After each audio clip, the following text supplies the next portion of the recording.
commencer par la conduite à tenir devant une céphalée aiguë. Vous savez que la céphalée aiguë est définie comme une douleur siégeant au niveau du crâne. Elle touche les deux sexes et c'est un motif fréquent de consultation. Le diagnostic est basé sur 3 éléments importants: l'interrogatoire bien conduit, un examen clinique complet, suivi d'un bilan radiologique. Comment mener l'interrogatoire et l'examen clinique d'un patient céphalgique?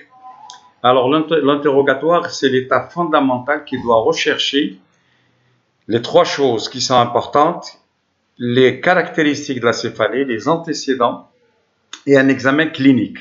Donc, les caractéristiques, il faut toujours rechercher le début. Est-ce qu'il est brutal? Est-ce qu'il est progressif? Généralement, le début brutal, ça fait vasculaire cérébral. Progressif, c'est les AVC, etc.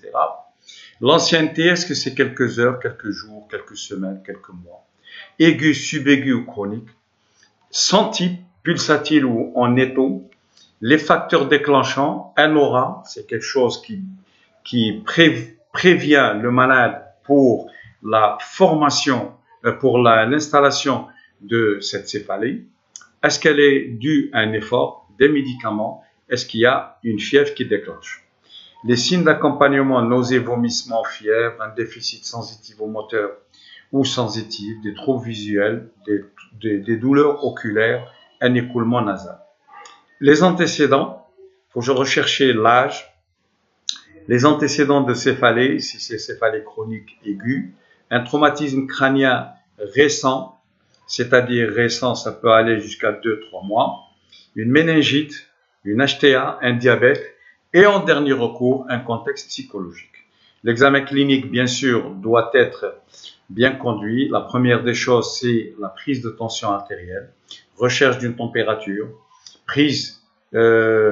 recherche d'un déficit moteur, palpation des artères temporales chez le sujet âgé supérieur à 50 ans, qui prouve qu'il s'agit d'une maladie d'Orton.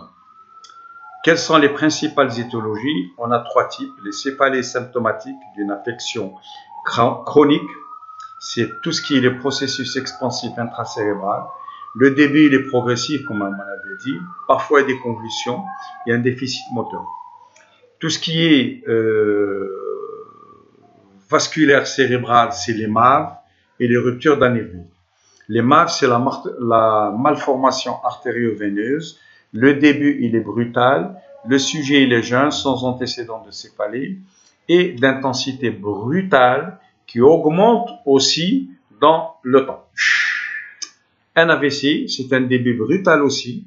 Le sujet, il est âgé, avec des antécédents d'HTA, d'ACFA, de valve cardiaque qui envoient des emboles.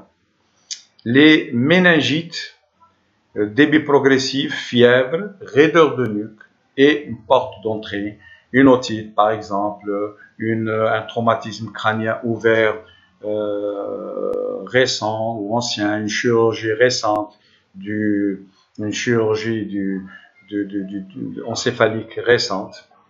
Un abcès cérébral, c'est le début, il est progressif, la fièvre et une porte d'entrée toujours. On recherche la même porte d'entrée que dans la méningite.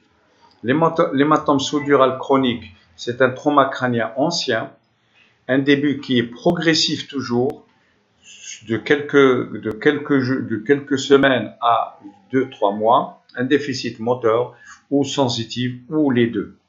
La thrombose veineuse cérébrale, c'est un début qui est progressif, qui donne des crises convulsives et c'est beaucoup plus l'apanage de femmes, c'est-à-dire la femme enceinte, pendant la grossesse ou le postpartum, et aussi la femme qui prend les œstroprogestatifs, parce que les œstroprogestatifs entraînent une modification de la physiologie de l'hémostase. L'hémorragie méningée, c'est aussi, ça rentre dans le cadre des MAV et de l'anévrisme cérébral, c'est-à-dire un début brutal, un sujet jeune, pas d'antécédents et une intensité importante. Les céphalées symptomatiques loco-régionales, c'est la dissection de l'artère carotide interne au cérébral, c'est un traumatisme crânien direct ou indirect cervical, avec des cervicalgies. La névralgie d'Arnold, douleur en éclair lors des mouvements du cou avec irradiation au niveau de la charnière occipitale. Une névralgie du trijumeau, c'est une douleur en éclair de la face spontanée de la face, elle est spontanée ou à la pression. Une algie vasculaire faciale avec larmoiement et tout. L'atteinte de l'articulation temporomandibulaire, c'est les luxations, les arthroses. Les cervicalgies chroniques, l'arthrose cervicale, céphalée postérieure et tout. La cause ORL, c'est les sinusites. La cause oculaire, le glaucome aigu. Donc le diagnostic est facile. La douleur au niveau oculaire avec un œil rouge, prise de la tension. Et on trouve une tension intraoculaire élevée. Et les causes dentaires, c'est les caries dentaires. Les affections générales, on commence par la maladie d'Orton, qui se voit chez les sujets âgés de plus de 50 ans, continue, la céphalie elle est continue, dans la région temporale, et l'artère temporale elle est indurée à la palpation et non pulsative. Le diagnostic, on commence par la biologie, la CRP et la VS qui sont très augmentées, et la biopsie de l'artère temporale. À l'anapathe, on parle d'arthrite giganto-cellulaire. C'est une urgence parce qu'elle donne une cécité bilatérale. Les principales causes de céphalée essentielle, c'est la migraine, c'est l'hémicranie chez la femme, un aura, on peut avoir un aura ou on ne peut pas l'avoir, céphalée de tension, les céphalées par abus de médicaments antalgiques et les céphalées du traumatisé crânien qui peuvent se voir juste après le traumatisme crânien ou quelque temps après et qui ne disparaissent pas avec le traitement. Quels sont les arguments maintenant? On ne va pas, dans toutes les céphalées, demander des examens complémentaires. Donc, on a dit l'interrogatoire, on a dit l'examen complet, l'examen clinique complet.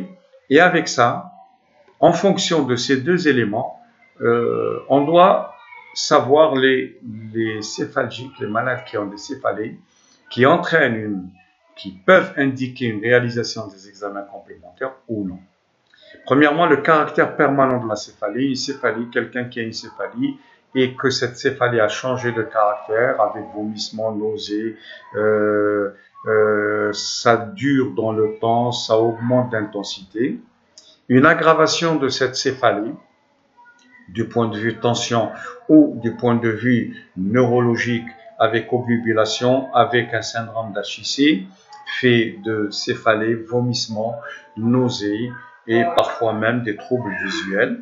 Les caractères inhabituels de cette céphalie, le malade vous dit que j'ai une céphalie, je traite de la céphalie, mais cette fois-ci, la céphalie n'est pas la même que les anciennes crises de céphalie. Actuellement, c'est un autre caractère et donc c'est pour ça qu'on recherche des caractères inhabituels. Un déficit neurologique, moteur, sensitif ou les deux, un traumatisme crânien récent et même ancien de 2-3 mois qui fait évoquer un hématome sous-dural chronique. Les examens complémentaires qu'il faut réaliser, la première des choses, c'est la TDM cérébrale. De réalisation rapide, sans produit de contraste, et elle nous élimine beaucoup plus tout ce qui est urgent, un hématome sous-dural chronique, une hémorragie cérébro-méningée, un hématome dans la cavité, un AVC ischémique hémorragique, etc. L'IRM cérébral, c'est de deuxième intention et surtout si on pense beaucoup plus à la thrombose veineuse cérébrale. L'échodoppler cervical dans les atteintes cervicales avec des cervicalgies, radio des sinus si on pense aux sinusites, le tonus oculaire, la pression intraoculaire se voit dans le glaucome un œil rouge douloureux, ça fait évoquer un glaucome. La VS et la CRP, c'est avec la biopsie, c'est dans la maladie d'Orton, c'est le sujet supérieur à 50 ans avec une céphalée temporale. Et la ponction lombaire, si on pense à une méningite. Les traitements des céphalées, il y a les céphalées symptomatiques, c'est un traitement étiologique, si c'est une tumeur, on l'opère, si c'est une MAV, on met sous traitement et après on l'opère, si c'est une méningite, un traitement médical, un abcès, traitement médical ou voire chirurgical. Les céphalées essentielles, c'est un traitement médical. Il y a un algorithme décisionnel. Cet algorithme nous oriente vers. Donc, vous voyez qu'il y a un patient céphalgique connu. Est-ce qu'il est connu, oui ou non? S'il est oui, le type de céphalie, c'est-à-dire on parle de quelqu'un qui a des céphalées qui est chronique. Est-ce que c'est le type de céphalée? Est-ce qu'il est même caractéristique ou cette fièvre, cette céphalée a changé dans la fréquence qui devient très fréquente, qui devient intense, d'accord, qui sont différentes. Donc, on élimine si les caractéristiques restent les mêmes, les fréquences restent les mêmes, il n'y a pas d'intensité, c'est une céphalée essentielle.